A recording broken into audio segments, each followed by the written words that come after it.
Ya Pak intinya Ari, kenapa tahun kemarin dua pemilihan yang lalu Pak Ari mau untuk mencalonkan diri sebagai Dewan DPRD wilayah Bogor? Apa motivasinya? ya motivasinya sih saya sih nggak muluk-muluk gitu ya. Sebenarnya di sisi lain saya melihat masyarakat ini masih banyak yang kekurangan ya, baik dari sisi kesehatan, ekonomi, politik apa yang seperti itulah gitu. Di sisi lain juga kita ingin membangun wilayah kita gitu.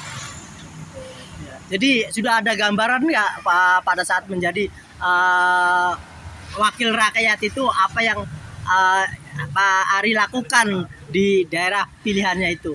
Apa yang akan dilakukan? Sudah ada gambarkan? Ya, saya melihat di lingkungan tersebut masih banyak hal-hal yang kurang gitu ya, baik dari apa namanya segala bentuk apa kegiatan-kegiatan masyarakat. Karena kadang-kadang ada gini, masyarakat yang kesulitan, misalnya mereka mau ke rumah sakit, tiba-tiba apa untuk BPJS-nya bermasalah, gitu. Kita bantu. Masya Allah, luar Ya biasa. kan? Terutama kita utamakan di kesehatan. Ya. Nah, kemudian nanti pendidikan. Mungkin ada orang-orang yang kesulitan kayak misalnya kekurangan dana lah, Masya apa Allah. kita bantu. Luar biasa. Dan kita nanti ke depannya bisa kita bikin yayasan. Dan juga kita bisa berkolaborasi dengan beberapa yayasan. Masya ya, Allah. kan?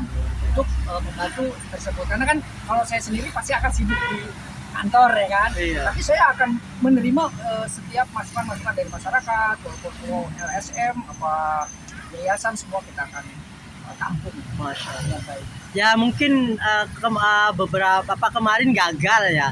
Ada keinginan lagi nggak untuk mencalonkan lagi menjadi wakil rakyat? Sebenarnya kalau sekarang ini saya belum ada keinginan. Oh, begini. Saya akan melihat kondisi yang ada dulu dengan kestabilan politik yang sekarang ini kita lihat. Gitu kan. Tapi ya tetap aja tujuan saya, karena saya juga di organisasi, ya kan. Nah, jadi saya sebenarnya tujuan di organisasi itu ada 3. Ada yang namanya Sili Asa, Sili Asi, Sili Asi. Masya Allah. Nah itu.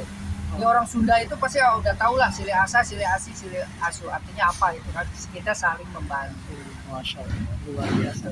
Tentunya pada saat mencalonkan wakil rakyat kan ya kita tahu ya tidak sedikit biaya-biaya yang dikeluarkan, atau adakah penyesalan, kesedihan atau bagaimana setelah tidak terpilih. Sedangkan mungkin ya Pak Ari sudah mengeluarkan ya biaya-biaya. Ada nggak kesedihan? Wah, ya pokoknya ada yang bahkan bisa stres. Pak Ari sendiri bagaimana setelah Kalau tidak saya terpilih semua- menjadi wakil? Kalau saya sih semua happy-happy aja, nggak ada permasalahan. Yang penting kita bagaimana nih caranya ke masyarakat pendekatan. Memang terus terang sekarang tanpa uang tidak bisa bergerak, ya kan? Tetapi dengan pendekatan ke masyarakat yang ya sedikit agak bagaimana gitu. Misalnya contohnya saya tukang ojek misalnya. Ya udah kita gratisin aja, misalnya masyarakat yang mau diantar kemana, siap kita antar. Oh iya, waktu dalam tahap-tahap mau ke pemilihan itu Pak Ari melakukan apa aja supaya para pemilih itu tertarik untuk memilih Pak Ari itu apa cara-caranya itu yang Pak Ari lakukan gitu? Ya saya melakukan metode pendekatan aja. Oh, caranya gimana itu ya? Ya paling kita datang ke ibu-ibu, kita kasih kartu nama, kemudian Bu, saya walaupun saya pekerjaan saya terus terang, pekerjaan saya cuma tukang ojek, ya kan, gitu kan. Tapi kalau saya ibu pengen apa bantuan apa, saya siap antar. Masya Allah, luar biasa. 24 jam. Masya Allah, luar biasa. Gratis. Luar biasa. Ya, saya berharap sih Pak Ari apa yang dicita-citakan itu bisa terlaksana. Tapi untuk berbuat buat umat masih banyak cara Pak Ari. Yuk kita berjuang bersama kami. Tidak harus melalui lembaga yang namanya Dewan Perwakilan Rakyat.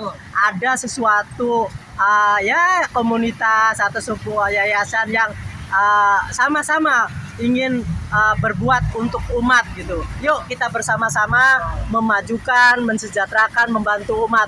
Kita bersatu, bersama kita bisa. Kita bisa.